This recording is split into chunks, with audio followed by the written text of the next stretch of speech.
yenge kienu na bandeko nyonso bazali kolanda biso epai wapi bino bozwami topesi bino bambote mokolo elamu na baindo banso éparpillé dans le monde. Ezali bongo ya bino Tata Ngunza wapi ona kati Tata Ngunza TV toza bongo koba etumba bikolo poso moindo na lolenge iye bongo eza ko se présenter tosa olenge nyonso message ya libération ya Fumu Kimbangu ekomela pe elanda bana na ye partout sika bazali matondo mingi ya mbongo to kopesa lokumu pe bongo kokanisa ya biso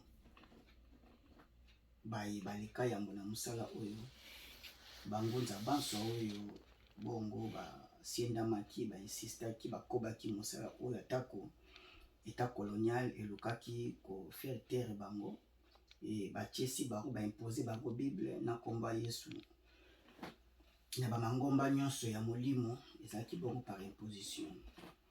Matondo na grand esprit notre Seigneur et Sauveur Fumu Kimbangu oyo wapi tata tindaki mpona biso baindo molakisi nzela na biso ya lobiko nde Fumu Kimbangu iye bongo baindo toza kaka na moko oya kosangisa biso lokola sali au drapeau lokola na se ya nzete baebanso bakosangana na komba Fumu Kimbangu nde mosangisi baindo na kati na tradition pe na culture na biso obaki bongo kozongisela biso baindo matondo bongo na tataki ya likolo na se kokanisa pe bolingo nye koleka mpona biso baindo Fumu Wamba Mpungu Tulendo Tonda Dezo matondo na bakoko oyo wapi to hérité loposo na bango bankota na bango makila na bango na bilei na bango batikeli biso ye bakoko ande baza banjilu baza bambasi baza bisimbi e baza milimo oyo ya lipamboli ya soutien mpona biso bana bango baindo nyonso toza nango lelo ebandi epai na biso te ebandi epai ya bakoko wana topesi bango lokumu epai bazali batelema na etumba iya kolamusa bana na bango éparpillé dans le monde matondo mingi kasi yango tobanda nde bongo tokozongisa pe bayenge na baye bongo baza kokoba etumba iye babilenge to bambuta mutu ya ileko oyo toza na bango matondo na babundi nyonso ya lobiko liposo moindo matondo lelo tokolobela nini lelo toye kolobela baimboka bana baindo baza komitungisama na situation politique ya RDC ndenge yango eza koderoule eza bongo koleka eza bongo pasi pe mawa parce que Afrique to Congo ana crise d'homme ana manque d'homme dans na kokelela pe bozangi bato na mboka Congo wapi oyo mboka wana balobi selon président français ça cause de beza colonne vertébrale donc ceux qui nous autres ya kolala parce que colonne elembaka elalisaka nzoto nyonso donc ceux qui Afrique ya kolala parce que Congo wala na rôle la colonne vertébrale aza kolala aza par terre et nzoto ekosala eloko moko te parce que yazo maintenir équilibre ya corps physique et selon France Fanon et mundu kino ezaka na rôle nango makasi ceux qui gâchette nango eza ko fonctionner ceux qui ont fonctionné te à quoi sert ya arme ya mundu qui a pistole donc Congo na ba rôle wana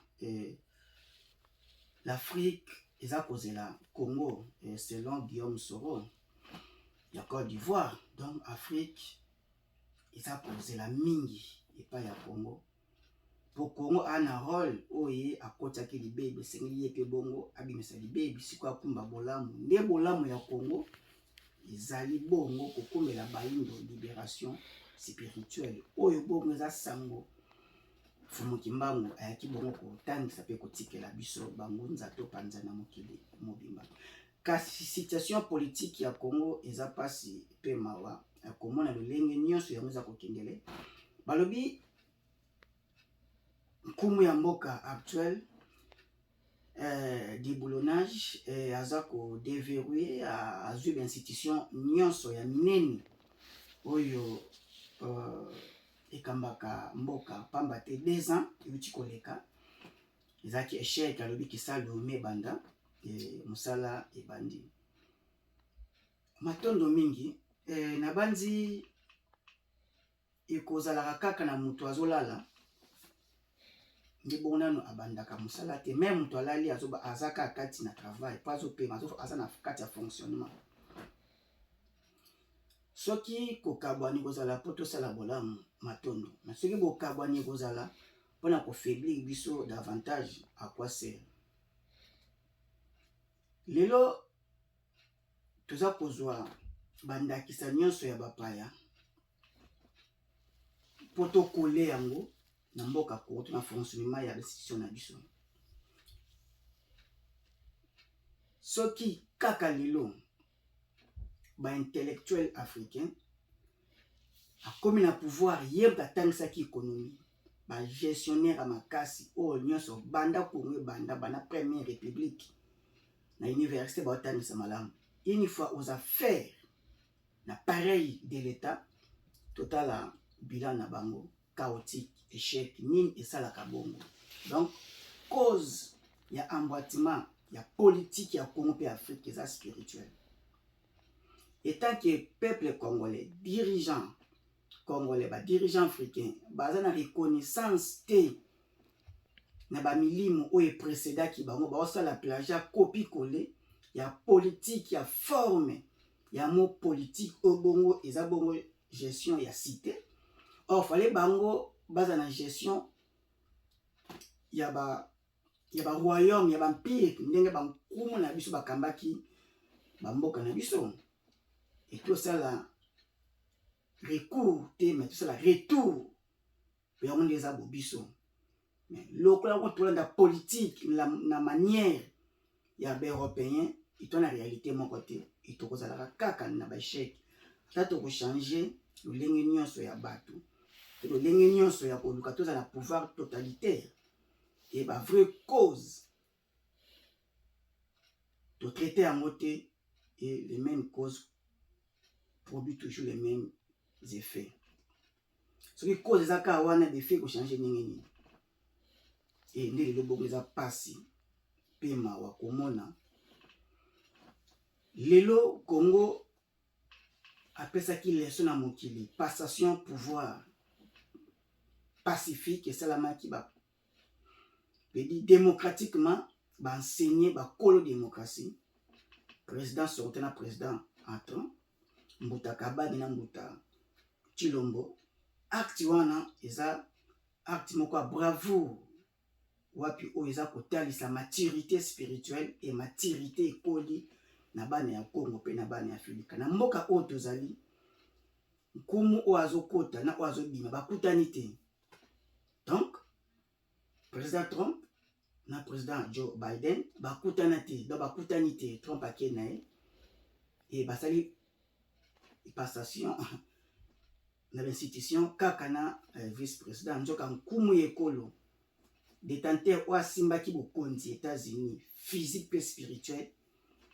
bakutani te et eza na impact spirituel ça veut dire mokonzi sans bokonzi donc mokonzi sans bokonzi et azokamba na vide pamba te azali 46e président et puis biso 10 nzoka oyo aleki azalaki bongo 45 donc chiffre 9 donc likokisi ya komikokela 3 et bakokisaki déjà et oyo aye akota na difficulté ebandeli nde babandaka na 13 états na bango et nde babandaka na bokabwani ti bakanga bakoma 50 états et bakozonga na dislocation na kokabwana ba état na beta et ti na Europe il faut bakabwana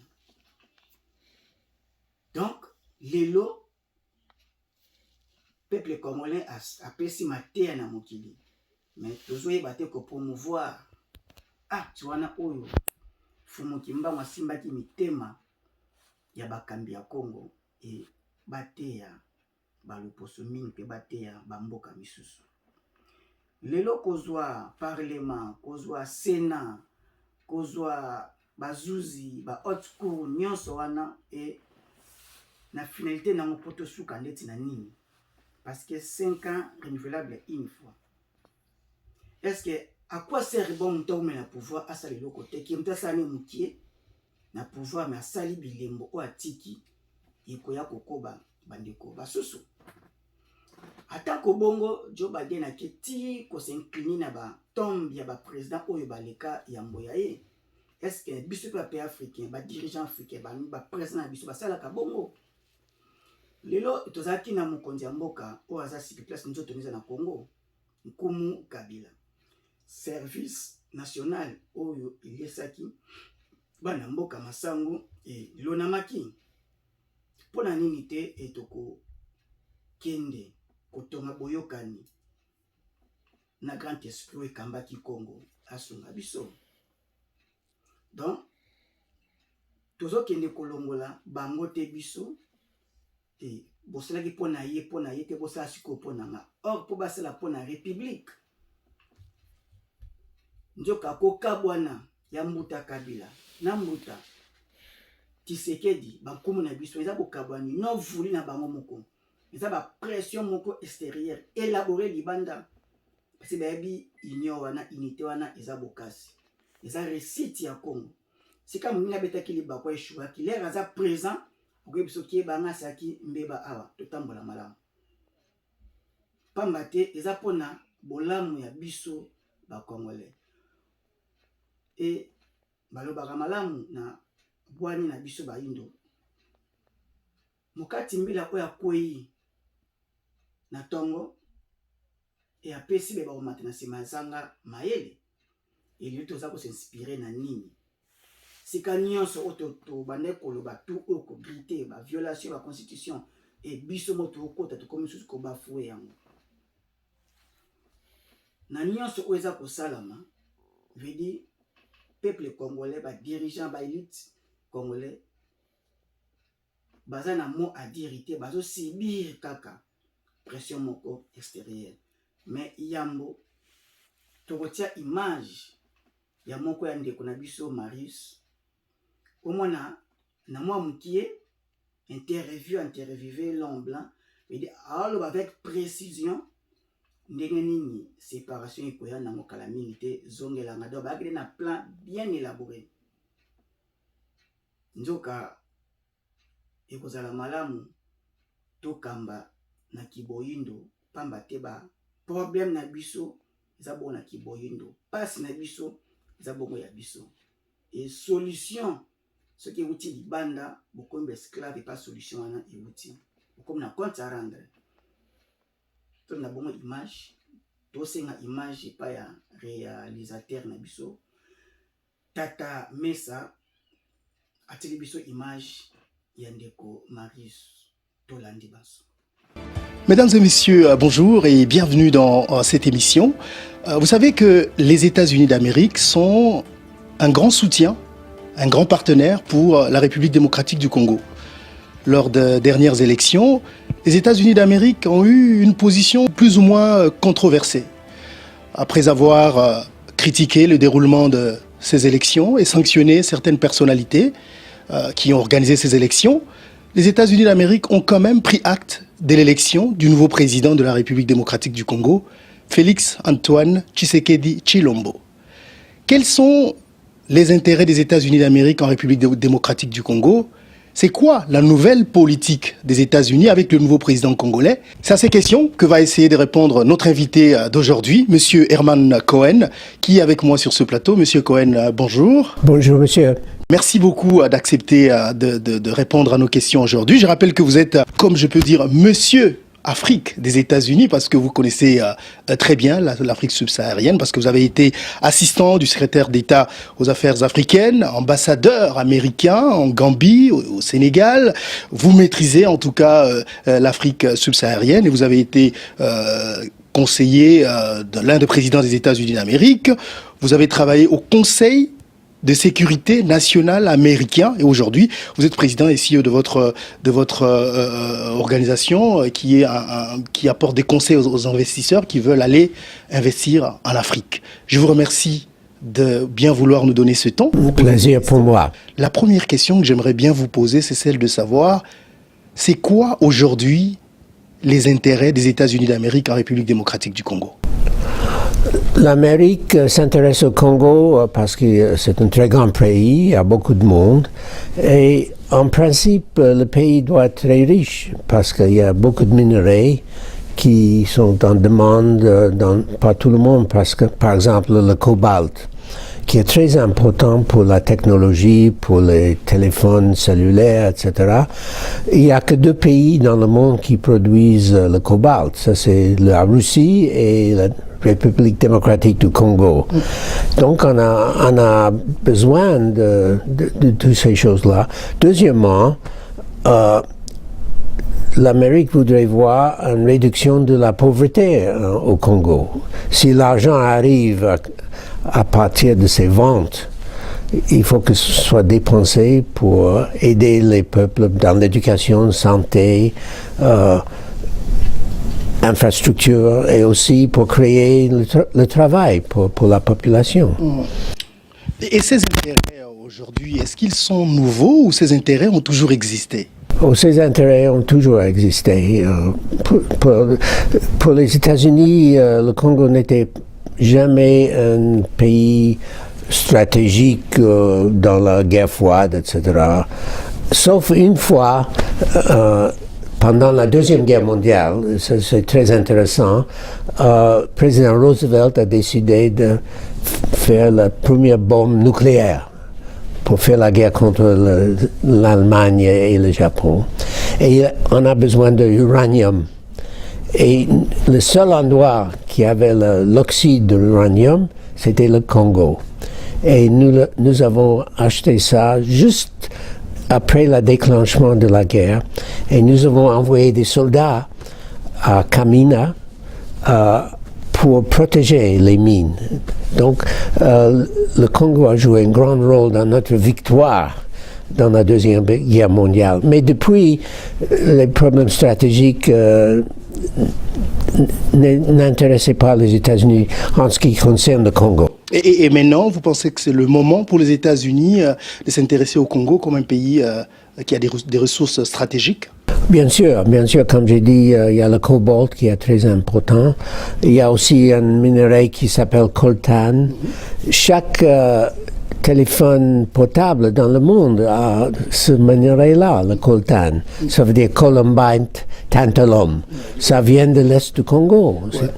Est-ce que ce n'est pas une peur aujourd'hui de voir que la Chine et la Russie s'intéressent de plus en plus au Congo et que les États-Unis veulent renforcer sa présence en République démocratique du Congo? Je crois qu'on ne voit pas la Chine et la Russie comme des ennemis au Congo. Mais ils sont quand même concurrents. Ils sont concurrents. Le conseiller auprès du président Trump pour les affaires de sécurité, M. John Bolton, ambassadeur Bolton, que je connais très bien, il a fait un discours il y a 2 mois sur notre politique envers l'Afrique. Pas seulement le Congo, mais envers l'Afrique. Et il a dit que les Chinois sont en train de faire des choses en Afrique qui sont pas bonnes. Ils font de l'infrastructure avec des prêts et les Africains s'endettent beaucoup et ils deviennent des prisonniers des banques chinoises, etc. Donc il dit il faut concurrencer les Chinois avec notre secteur privé. Nous allons, le gouvernement américain va encourager le secteur privé américain d'aller là-bas, investir pour concurrencer les Chinois. Est-ce que je peux comprendre par là, M. Cohen, parce que vous connaissez bien les États-Unis, vous connaissez la stratégie sûrement des États-Unis par rapport aux pays africains, et le sous-secrétaire d'État, quand il recevait le président Tshisekedi ici aux États-Unis d'Amérique, cette année, c'est l'année de la République démocratique du Congo. Pour vous, qu'est-ce que cette phrase voulait dire exactement? C'est-à-dire que le pays en Afrique avec le plus grand potentiel, c'est le Congo. Et en général, l'Afrique, c'est pas nouveau, est derrière les autres continents, surtout Sud-Est asiatique, Amérique latine. En point de vue développement économique, le Congo, l'Afrique en général est assez loin derrière. Donc, pour nous, ce qui compte, c'est que les Africains deviennent riches Et ils peuvent acheter nos produits, n'est-ce pas? Et ils peuvent nous envoyer leurs produits. D'accord? Mais continuer à soutenir les Africains avec l'aide, avec la charité, le président Trump n'aime pas ça. Il veut que les Africains deviennent riches eux-mêmes. Alors, quand on voit la position des États-Unis d'Amérique des 20 dernières années, je vais peut-être finir par là pour rester sur la stratégie, on a eu l'impression que les États-Unis étaient plutôt plus proches du Rwanda, qui était accusé d'agression à la République démocratique du Congo. Est-ce qu'aujourd'hui, cette tendance a changé? Oh, je crois que ça a changé beaucoup, parce que le Rwanda est un pays ami, mais c'est très petit. Le Rwanda a trop de population, donc le Rwanda ne peut pas être viable sans l'aide de l'étranger. Ça va durer infiniment, n'est-ce pas? Tandis que le Congo est un pays avec un très grand potentiel, et donc il faut faire tout pour promouvoir des investissements au Congo. Mais ce n'est peut-être pas l'image que le président Donald Trump donne par rapport à l'Afrique. C'est comme si, lui, l'Afrique ne l'intéresse pas. Et d'ailleurs, il a fait une déclaration pour dire que c'était des pays des merdes. Même si plus tard, il a essayé de se corriger. Et comment, en même temps, on peut concilier ce genre de déclarations avec l'intérêt des États-Unis vis-à-vis des pays africains? Non, je suis pas d'accord. Il faut vous rappeler qu'en 2017, il a envoyé son ambassadeur auprès des Nations Unies, Mme Nikki Haley, en Afrique. Et il a dit qu'il faut aller au Congo parce qu'ils sont en difficulté, parce qu'il n'y avait pas d'élection, il y avait des délais et tout ça. Et c'est elle qui est allée à Kinshasa le mois de juin 2017. Elle a eu un entretien avec ancien président Kabila pendant 3 heures, tête à tête. Et après, Kabila a dit « Nous aurons une élection avant la fin de 2018 et moi je ne serai pas candidat ».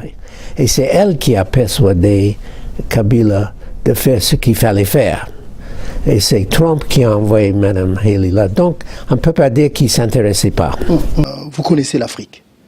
Vous avez vu passer beaucoup de présidents. Dans notre pays, vous avez vu passer Mobutu, Kabila le père, le fils, et aujourd'hui Félix Tshisekedi qui est là. Et quand je vous entends parler du fait que Mme Allé était partie au Congo, c'est elle qui a convaincu Joseph Kabila. Et quand on voit comment les choses se passent au Congo, en Afrique aujourd'hui, M. Cohen, est-ce qu'on peut dire que les Africains ne sont pas capables de résoudre leurs propres problèmes et qu'il faut que tout le temps, ce soit des puissances étrangères comme les États-Unis pour résoudre leurs propres problèmes? Il y a beaucoup de problèmes en Afrique. Mais je vois du progrès, par exemple, quand je vais au Ghana, quand je vais en Côte d'Ivoire, Afrique du Sud, Botswana, Namibie. Ces pays sont en train de faire beaucoup de progrès.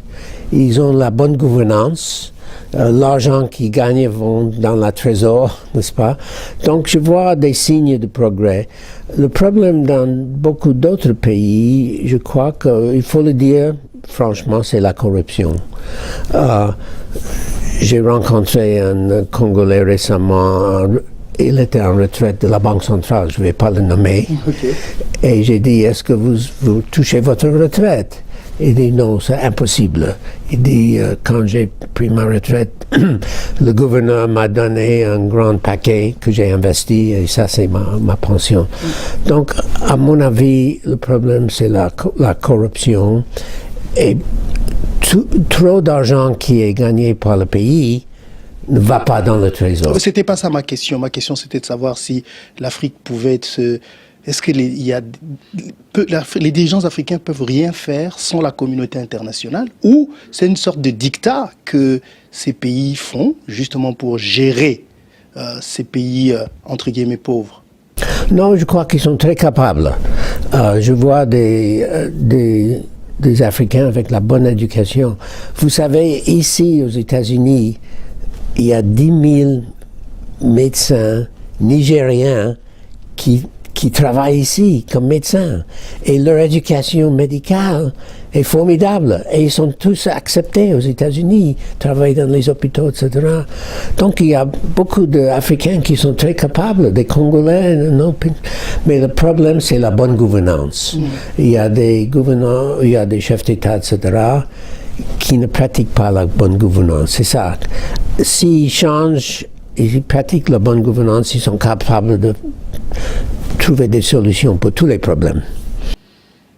Alors, Monsieur Cohen, revenons à ce sujet. Je pense que les gens attendent. C'est sur les élections, les dernières élections en République démocratique du Congo. Ces élections ont fait couler beaucoup d'encre. On se souvient qu'avant la publication des résultats, les États-Unis a menacé quiconque pourrait publier des résultats qui vont à l'encontre des vrais résultats des urnes. Quelques jours après, finalement, c'est Félix Tshisekedi qui est élu président de la République. Alors que la tendance des États-Unis à l'époque soutenait que c'était la vérité venait de l'Église catholique qui a sorti le nom de Martin Fayulu.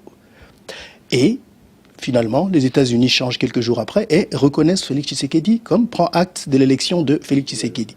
Comment peut-on expliquer ce revirement de position des États-Unis? Je crois que pour les États-Unis, ce qui compte, c'est le départ de Kabila. Parce qu'il était au pouvoir depuis 2002 et le Congo n'a pas fait de progrès sur le plan économique, la réduction de pauvreté. Et priorité numéro 1, c'était le départ de Kabila. Donc, l'élection de Félix Tshisekedi était bonne. Donc, peu importait à l'époque qui gagne, pourvu que Kabila parte. Ça, c'était le plus important. Aussi, il y avait des arguments, si c'était Tshisekedi, Fayulu. Les gens de UTPS, ils avaient des arguments que c'était vraiment Félix Tshisekedi qui a gagné. Et l'Église catholique a dit le contraire. Il faut soutenir Félix Tshisekedi. Il faut affaiblir Kabila. Donc tout le monde est sur la même page. Ça, soutenir Félix. Ça, on est déjà à quelques mois après, hein, c'est 4 mois après. Mais au moment, qu'est-ce qui a poussé les États-Unis à changer sa position? Comme j'ai dit, ce qui comptait pour les États-Unis, c'est un changement de régime, qui a plus de groupe Kabila au pouvoir, qui n'a rien fait pour le peuple, n'est-ce pas? Et nous connaissons Félix Tshisekedi et son père, par exemple. Après la conférence nationale de Mobutu, je crois que c'était 1992, c'est moi qui ai négocié avec Mobutu que Étienne Tshisekedi devienne Premier ministre. Donc j'ai connu Étienne, j'ai connu la famille depuis longtemps, je connais Félix depuis longtemps. Et je crois que c'est un homme de confiance qui peut faire de bonnes choses pour le Congo. Et Washington pense la même chose. Mais c'est à quel moment que les États-Unis s'est rendu compte que Joseph Kabila, c'était pas la bonne personne à la tête du pays? Parce qu'on sait que depuis le début, il a toujours bénéficié du soutien des États-Unis. Joseph Kabila proche du Rwanda, comme on le disait, Rwanda proche des États-Unis, donc Joseph Kabila devait être ami aux États-Unis. C'est à quel moment vous pensez que les États-Unis s'est rendu compte qu'il faut en finir avec Joseph Kabila?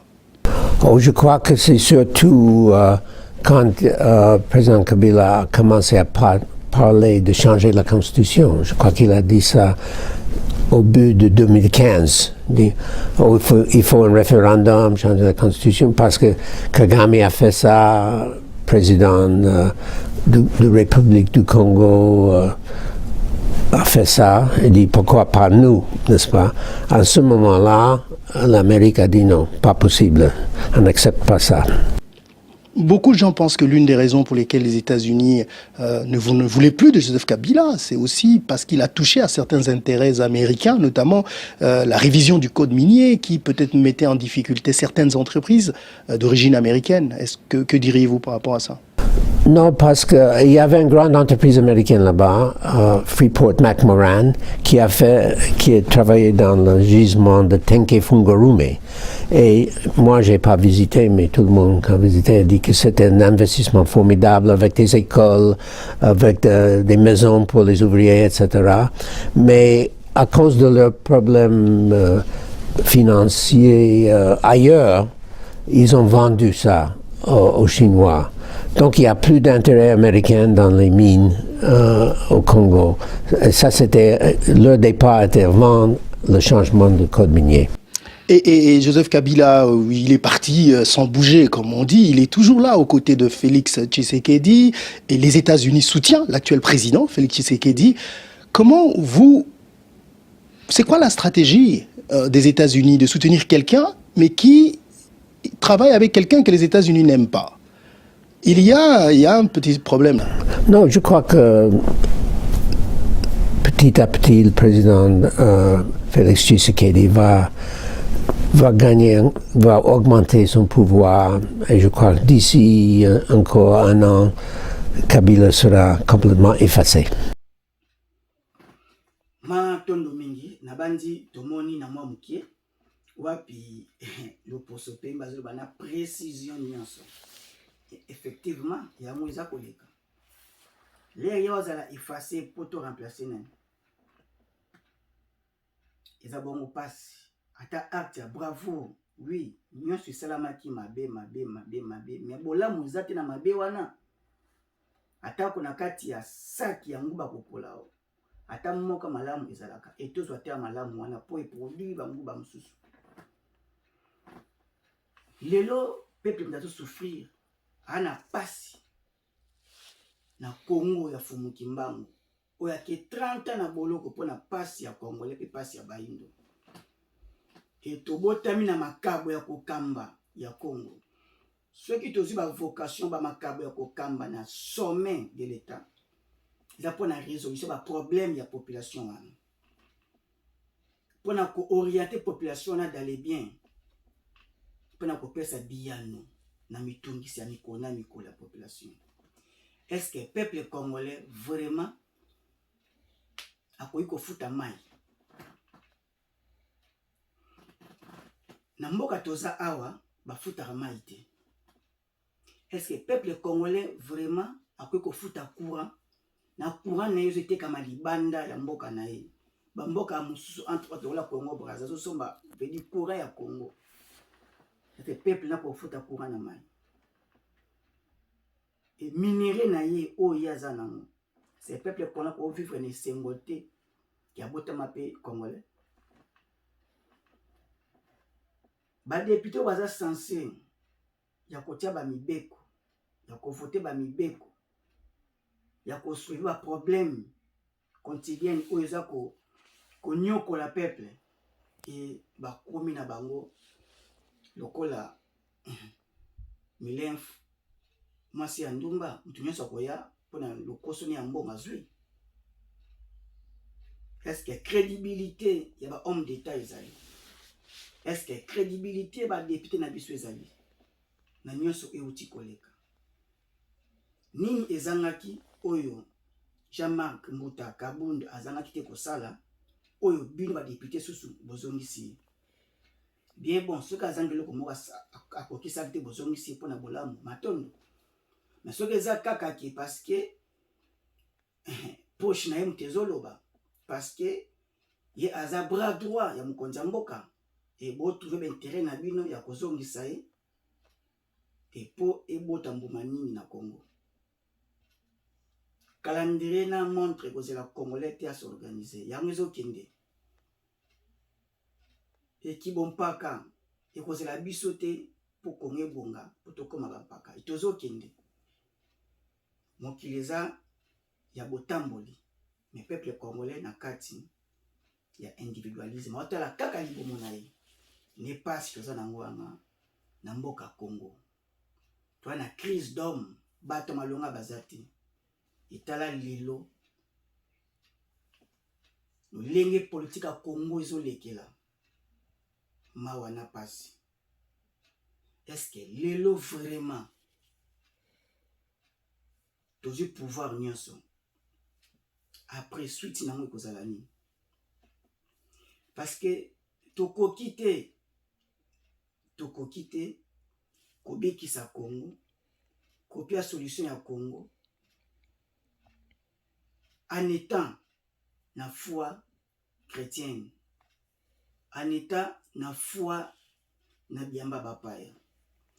Parce que réalité na nzoto ya mutu oza ko animer nyonso réflexion na yo nde molimo wapesa likanisi. Molimo yaza maître ya nzoto, molimo ye mutu aye na énergie po nzoto ekota en ébullition eningana. Soki molimo ebimi babenyango ebembe cadavre.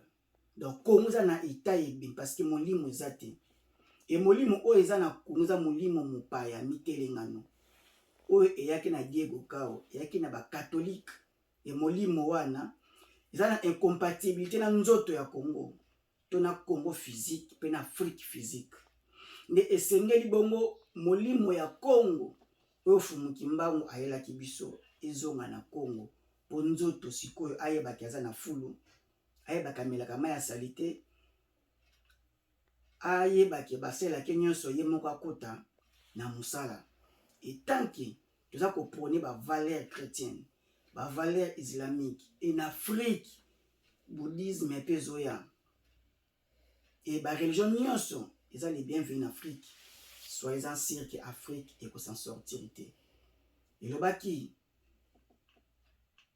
évêque Jean-Marie Vanep na Belgique alobi si vous écartez de Fumuki Mbangu sachez bien que l'Afrique ne se sortira pas.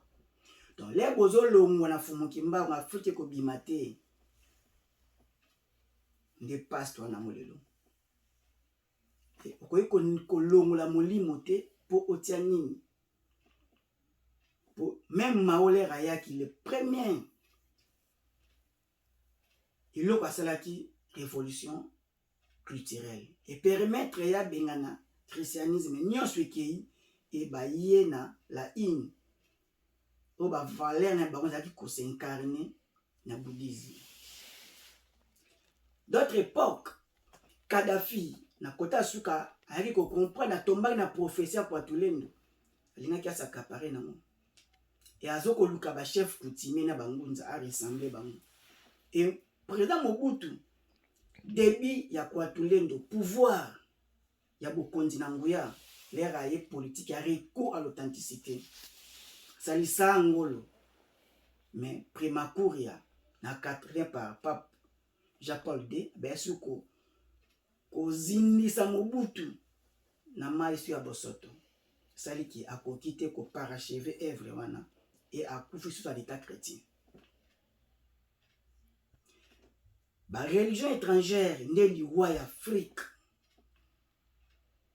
etant que na sommet ya ba état na sommet ya ba institution tokozala na ba mindele ndombe tokozala na ba oba na foi na ba religion étrangère inspiration na bango bakozanga même ndoto ya kobongisa mboka Congo bakozanga même ndoto même likanisi ya ba solution ya Afrique nyonso utana na molimo même nde tofandi boye molimo nde mutezali soki yango elongwe et molimo telenga na koti commission mutadi boma kosaba action oyo ya contre corps physique nao ndenge nyonso esalamba ezaba ba projet ba programme contre même Congo ba maison préfabriquée ndeti na Congo ba maçon bazangi ba ingénieur civil bazangi ba ingénieur bâtiment bazate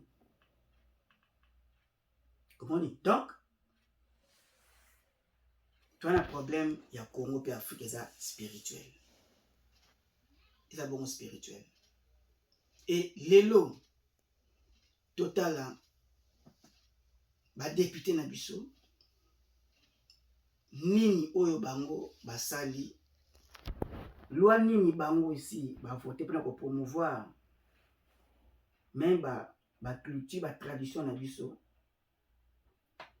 etambola malamu loi nini bango ba voter pour na bolamu direct ya population wana Congo azozanga même banzela Congo même mai zate courant zate na mboka Congo barrage za wana ba fleuve tondi ebele na mboka Congo et ba pays désertique soni ba pays arabe bana ba deuxième bazana ba mai canalisé mboka o ba odefa courant kosomba et bana ba kuna banda kunyoso Congo ni botutwane bima et tant que ça pour incarner pouvoir chrétien de l'institution ezali likwe ya Congo mais total ba député oyo batu bapesaka mutema total bango nini balobaki et na 12h balobaki a na 12h une minute a changé le prix sous B donc baza manipulable na ba billet d'argent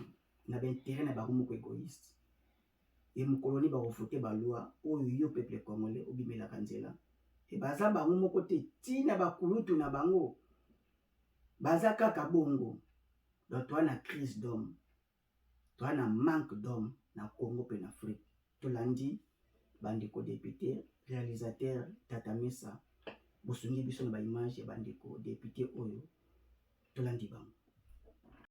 Biso union sake tokuni moto ye wana mosusu akoya te po yebi ate candidature na ye bakonoye ye na majorité bino boza bapanzi sango oyo bakokumbela mosala yango te bokokumbela yango na zololo na koyeba makambo te yo mbala liboso na bomoi nomonake batie candidat iniki bavote ye ezalaka be bongo ofani na mboko Kabila banda otya candidat combien misatu mine bodi boni bobosala makambo union sacrée comme yo okomi ko tout atolo pona union sacrée to matato kita tozana Jean-Marc Kabundu na biso na poche otambola ne na poche ekozala likambo te po adesituaki azongika na bela sika wana ozongisa lelo Jean-Marc Kabundu fumuki mbangu aponi ye bangunza baponi ye ata bino boboyi akomi mwana bangunza kakika Kongo. En tout cas bato balobaka kino politicien aza mutu te baza na raison. Je m'attaque à mes collègues députés d'IFCC, d'ICACH. Tout part de vous. Ceux qui étaient au Conseil d'État, ils ont vu l'honorable Botakile soutenir Jean-Marc Kabou, tout en sachant qu'une telle démarche tire l'Assemblée nationale vers le bas. Collègues, nous avons besoin de la crédibilité, nous en avons besoin. Pourquoi on doit nous vider toute la substance? Jean-Marc Kabund Aza, génération Asika. C'est vrai que Abima qui n'a bureau parce que c'était un combat contre une certaine génération. Mais Azongi parce que cette génération, il y a peuple congolais qui est Azonga. Quelle contradiction. Donc aujourd'hui, Jean-Marc Kabunda est devenu compétent parce qu'il était déchu pour incompétence. Si Mamba, sa pétition ne passe pas, moi, Daniel Mbaou, je l'ai dit sous la foi du serment, je vais faire une initiative contre Kabund à Kabund et je vais collecter des signatures. Ça sera alors un enseignement pédagogique contre de l'irresponsabilité politique. Oko défendre Jean-Marc Kabunda ko baye tezalaki combat ya génération. De quelle génération étiez-vous en train de parler? Matondo mingi nabandi botali bandeko mibale ya kotanga bakombo te e balongolaki ndeko mbotamuto Kabunda bazongisi to baki nini azangisa kokisa o akokisa kite bazongisi po a akokisa nini oyo ba kizaki po balongola ye nini oyo akokisi siko yango po bazongisa ye ezaka manipulation par biais de banque kibo moto eza kotika bolamu kati nekolo oyo botameli kati na mboka to libota yoye te tozaki na mutu moko aki ya valer tala ko ya sali Thomas Sankara kufi 0 francs na poche Mbuta Kabila idem e Mbuta mutu Héros national na biso makasi Mbuta Lumumba ndako ni atiki idem akufi 0 francs na poche mais biso lelo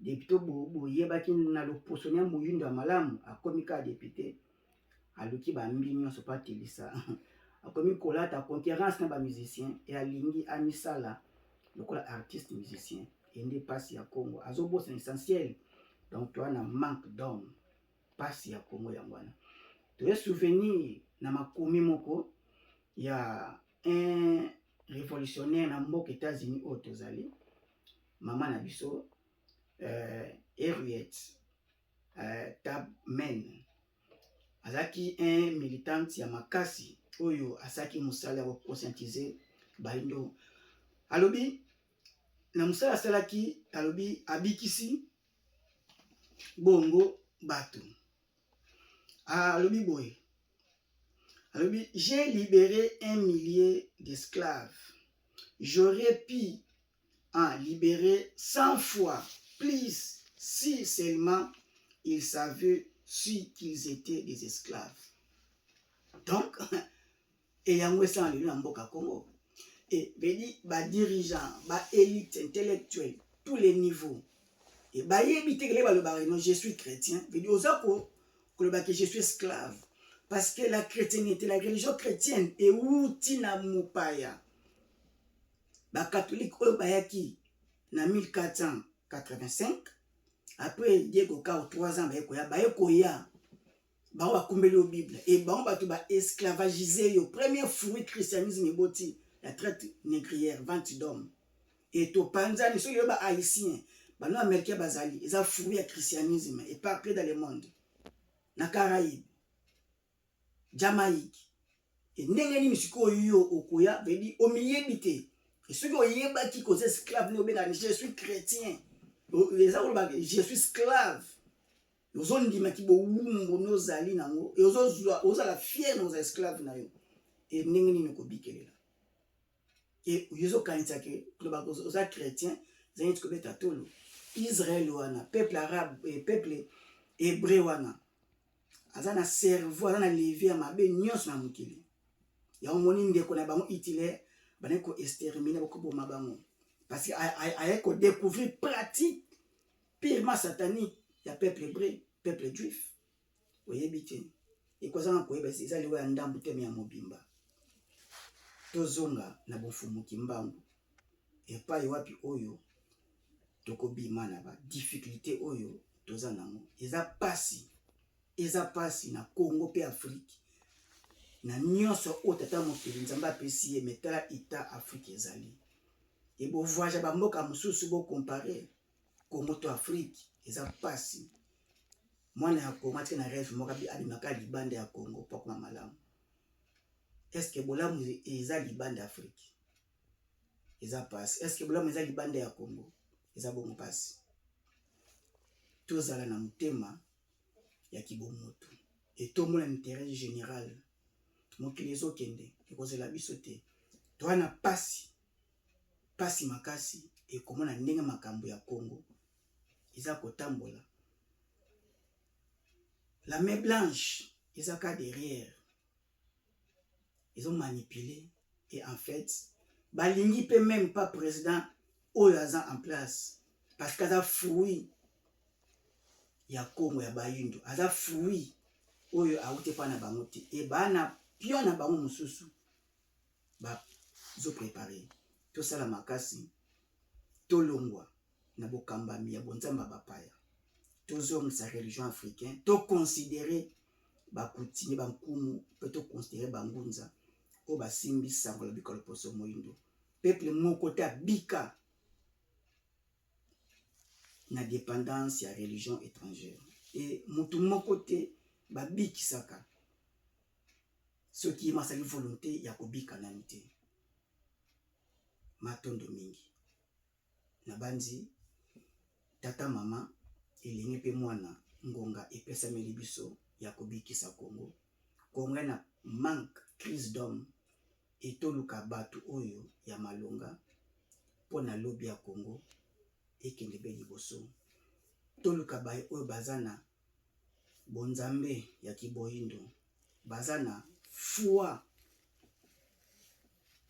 na bofumuki mbangu wapi otopesa ebike na biso po bakumbela biso bolamu ya Congo Congo ekobika na bakongole pe na milimo ya Congo Afrique ekobika na baafricain pe na milimo ya Afrique to soki sibo na komba fumuki mbangu mbote na bino banso blandaki biso pe bongo na biso bongo tata mesa na sima bilili pe bongo mbutakai na mutombo banyembo bino banso tata mudiabala pe bongo bandeko balandi bayindo esika banso tozwami botika na kima fumuki mbangu balongo pe bakoko mata